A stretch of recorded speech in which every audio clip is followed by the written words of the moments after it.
Bom dia, bom dia, povo de Deus, como vocês estão? Estamos aqui iniciando mais uma semana para a glória de Deus e é mais um dia para compartilharmos a palavra do Senhor e é mais um dia para convidarmos o Espírito Santo a se fazer presente. Então, neste momento, convide ele dizendo bom dia, Espírito Santo. És bem-vindo para mais esse dia. És bem-vindo na minha vida, na minha casa, na minha família. E aonde quer que eu for, me guia, me conduza e me direciona conforme a vontade de Deus para a minha vida. Bom dia, Espírito Santo. Bom, a mensagem que Deus ministrou no meu coração nesta manhã se encontra lá em Ezequiel, capítulo 8, no verso 16, que diz assim: Ele então me levou para dentro do pátio interno da casa do Senhor, e ali, à entrada do templo, entre o pórtico e o altar, havia uns 25 homens, com as costas para o templo do Senhor e o rosto voltado para o oriente. Eles se prostravam na direção do sol.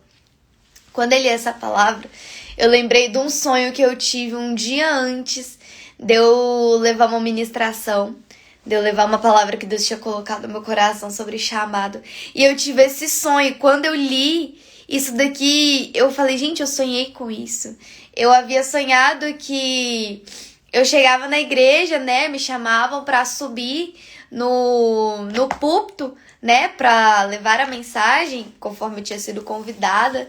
Só que nisso, quando eu subia, cumprimentava a igreja e começava a falar, as pessoas pegavam as cadeiras, viravam de costa pro altar e ficavam se entretendo com as coisas que estavam ali na rua, com o comércio, com os carros passando, com as pessoas ali passando, e ignoravam o que estava sendo falado ali dentro, a palavra, o que estava acontecendo ali dentro. Elas simplesmente pegavam suas cadeiras, viravam de costa pro templo e ficavam ali se entretendo com as coisas da rua, com as coisas lá de fora. E essa mensagem, assim que eu li, veio forte esse sonho. E o que esse sonho e essa passagem aqui de Ezequiel mostram? 3 pontos eu coloquei: distração, idolatria e prioridade. Distração porque aqui no contexto de Ezequiel, o título do capítulo 8 de Ezequiel é idolatria no templo. Em específico, nessa passagem aqui, o Senhor tomou Ezequiel e o levou a uma parte lá do templo, onde tinha 25 homens dentro do templo, porém eles estavam de costas para o templo e eles se prostrando em direção ao sol. E assim como o meu sonho, as pessoas estavam de costas para o templo, se entretendo ali com as coisas do lado de fora. E isso mostra o quanto nós estamos distraídos e nos leva a refletir aonde está o nosso foco. Sabe? Se nós dizemos que temos um Deus, que cremos que Jesus morreu, ressuscitou e agora vive, que cremos que o Senhor é o único suficiente Salvador das nossas vidas, se nós realmente cremos nisso e acreditamos que iremos alcançar a eternidade, um dia iremos ver Ele face a face, cremos nisso, como que nós podemos estar distraídos? Sabe? Porque se nós cremos e vivemos essa palavra, nós temos um foco. E o nosso foco é a eternidade. Então, a nossa vida é em prol desse foco. Nós vivemos o tempo todo uma vida visando a eternidade, rumo à eternidade, nos preparando para um dia cear com Ele na eternidade.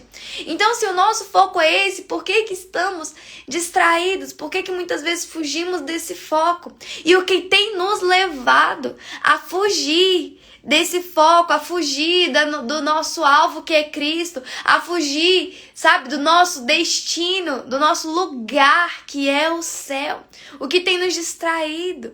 E aí entra o segundo tópico, que é a idolatria. Um ídolo é tudo aquilo, idolatria é tudo aquilo que tira o nosso foco de Deus, é tudo aquilo que ocupa um espaço dentro de nós que é o espaço devido a Deus. Nesta manhã eu te pergunto, o que tem tirado o Senhor do centro da tua vida? É o dinheiro? São os relacionamentos, a fama, o trabalho, o reconhecimento? O que tem tirado Jesus do centro da sua vida. Muitas vezes são pequenas coisas como o futebol, como um filme, uma série, algum artista que você gosta, algo que você gosta de fazer, músicas que você gosta de escutar. Mas a questão é, se nós não estamos nos alimentando de Deus, do que estamos nos alimentando? Sabe, se você não está escutando louvores, músicas ali que exaltem a Deus, que glorificam a Deus, que tipos de música você tem escutado? Se você não está frequentando os cultos ou estando em lugares onde a presença de Deus ali está presente, que tipo de lugares você tem frequentado? Sabe, se você não está vendo ali pregações, filmes, coisas que exaltam a Deus, que apontam para Deus, que tipo de coisas você tem visto? Sabe, a idolatria, ela tem tirado a nossa atenção de Deus. A idolatria, ela tem nos levado a trilhar caminhos para longe de Deus. Entenda, nada pode ficar no centro das nossas vidas senão Jesus. Não há outro lugar. Sabe, não há nada que esteja no centro. Jesus, ele é o centro. Jesus, ele é o centro das nossas vidas. Jesus, ele é o centro de tudo que existe. Jesus, ele é o início, ele é o fim para todo sempre. Ele é o centro das nossas vidas. Ele é o centro da minha vida. Ele é o centro da sua vida. Então, se Jesus não está no centro, o que está ocupando o centro das nossas vidas? O que está no centro da sua vida, se não é Jesus? Sabe, a distração tem nos levado a colocar outras coisas, a colocar coisas no lugar de Jesus nas nossas vidas. Eu já dei esse exemplo aqui várias vezes, que é quando eu fui no retiro, né? Teve uma peça teatral onde tinham ali 5 cadeiras e de início a criança aceitou a Jesus, e então ali Jesus passou a ocupar o primeiro lugar, a primeira cadeira no coração daquela criança. Mas conforme ela foi experimentando desenhos, brincadeiras, a infância dela, né? Ela começou a gostar muito do Batman. E aí o Batman passou a ocupar a primeira cadeira do coração dessa criança e Jesus foi para a segunda. Conforme ela foi crescendo e vendo desenhos, experimentando, ela começou a gostar da Barbie. E aí a Barbie começou a ocupar o primeiro lugar do seu coração, Batman o segundo e Jesus o terceiro. E conforme ela foi crescendo, outras coisas foram ocupando, de acordo com as fases da vida dela, foram ocupando o primeiro lugar, até que chegou um ponto onde Jesus não estava sentado em lugar nenhum. Jesus, ele não tinha mais lugar no coração daquela criança, porque aquela criança, outras coisas começaram a ocupar o coração dela. E assim tem acontecido conosco. Outras coisas têm ocupado o nosso coração e a gente já não tem mais tempo para Deus. A gente já não tem mais espaço no nosso coração, na nossa vida. Para Deus, a gente fica tentando encaixar Deus nos pequenos momentos que temos e nem isso a gente consegue. Mas não é isso que Deus quer para nós. Jesus, ele tem que ser o centro. Jesus, ele é o centro das nossas vidas. Ele é o primeiro. Então Jesus, ele não tem que ser encaixado ali no seu tempo. Ele é o primeiro, ele é o único nas nossas vidas, ele é o centro. Então, temos que colocar em prática Mateus 6,33, que diz: buscai primeiro o reino de Deus e a sua justiça, e as demais coisas vos serão acrescentadas. Só que a gente fica preocupado se realmente as demais coisas vão ser acrescentadas. Então a gente busca essas outras coisas primeiro. A gente busca primeiro o dinheiro para depois buscar a Deus. A gente busca primeiro o trabalho para depois buscar a Deus. A gente busca primeiro a faculdade, primeiro os estudos, para depois buscar a Deus. Mas enquanto a gente estiver invertendo a ordem dos princípios, a gente não vai estar vivendo plenamente aquilo que Deus tem para nós, porque a palavra é: busca primeiro o reino e o resto eu vou acrescentar. Mas a gente tem buscado primeiro as outras coisas e esquecido do reino, esquecido das coisas de Deus, esquecido Deus. E nessa manhã eu te pergunto: aonde está Deus na sua vida, no seu dia a dia? Qual período do tempo você destina um momento com Deus? Ou se você ainda destina um tempo do seu dia para falar com Deus, para estar ali em comunhão com Ele? Onde está Deus na sua vida? E a gente precisa pensar nisso, e é onde entra o terceiro tópico desse versículo e da mensagem que Deus ministrou ao meu coração nesta manhã. Prioridade. Aonde está Deus na sua vida? Aonde Deus se encaixa da sua vida. Sabe, que a gente possa meditar nessa palavra e ver o que está tirando o nosso foco da presença de Deus, o que está tirando, sabe, os nossos olhos do nosso alvo, que é Cristo, do nosso, sabe, do nosso sonho, do nosso lugar, que é o céu, que tem tirado os nossos olhos de Deus. Sabe, que nós possamos viver uma vida onde não venhamos desviar nem para a direita, nem para a esquerda, mas que nós possamos seguir o caminho que é Jesus. Seguir a jornada que nos foi proposta, uma jornada que nos levará rumo à eternidade. E caso você desvie ou para a direita ou para a esquerda, recomece. Não abandone o barco porque mudou de curso, trace uma nova trajetória de volta ao seu destino, que é a eternidade. Sabe, muitas vezes as pessoas, elas erram, elas pecam e elas escolhem se afastar de Deus ao invés de recomeçar. Então, se porventura no decorrer do caminho você se desviar ou perder a rota, recomece.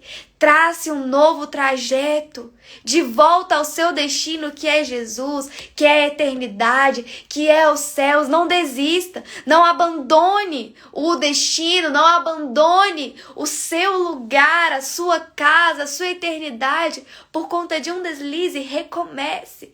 Com Jesus, todos os dias nós podemos recomeçar, porque todos os dias nele há perdão, porque todos os dias nele há vida, há esperança, há recomeço. Então não desista. Se você errou, se você deslizou, se você desviou por um momento, recomece, volte ao foco e volte à direção e volte ao caminho que é Jesus. Não desista, não abandone o seu barco, prossiga na jornada que te foi proposta, prossiga nesse caminho que é Jesus, porque só tem como chegarmos ao Pai através de Jesus, através do Filho. Que nós possamos meditar nessa palavra e começar a ver o que tem tirado o nosso foco da presença de Deus. Começar a ver o que temos colocado no lugar de Deus nas nossas vidas, o que tem ocupado o lugar de Deus nas nossas vidas. Se não estamos nos alimentando de Deus, do que temos nos alimentado? Se não estamos escutando músicas que glorifiquem a Deus, que tipo de músicas temos escutado? Se não estamos vendo programas que agradem a Deus, que tipo de programas temos visto? Sabe, até os anjos e os anciãos se prostram diante de Deus, diante do Espírito Santo, diante de Jesus. Se até eles se prostram, que eu e você possamos nos prostrar e que tudo na nossa vida aponte para Ele, aponte para Deus, aponte para Jesus, aponte para o Salvador das nossas vidas. Quer comamos, quer bebamos, quer trabalhamos, quer estudamos, quer façamos qualquer coisa, que tudo seja para a glória de Deus. E para isso não podemos perder o foco. Para isso não podemos estar distraídos com as coisas do mundo, com as coisas que vêm para tirar a nossa atenção de Deus. Não perca o foco. Prossiga para a jornada que te foi proposta, com os olhos fixos nos montes, com os olhos fixos para o alto, porque é de lá que vem o seu socorro, é lá que é o nosso abrigo, a nossa torre forte, a nossa fortaleza. Prossiga no caminho, na jornada que te foi proposta, com os olhos fixos no alto, porque é lá.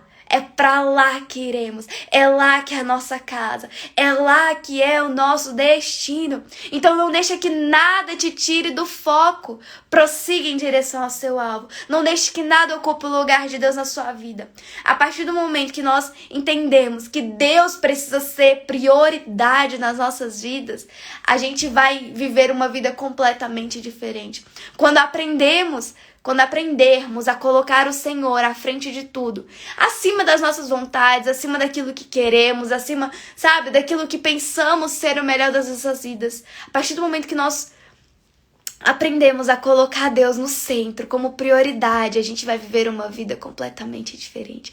A gente vai viver uma vida conforme a vontade dele. A gente vai viver uma vida plenamente segundo a vontade de Deus e segundo aquilo que Ele tem para as nossas vidas, então não perca o foco. Não deixe que nada ocupe o lugar de Deus na sua vida. Coloque Jesus como prioridade em tudo que você for fazer e em tudo que você fizer, que seja para a honra e glória do nome de Jesus.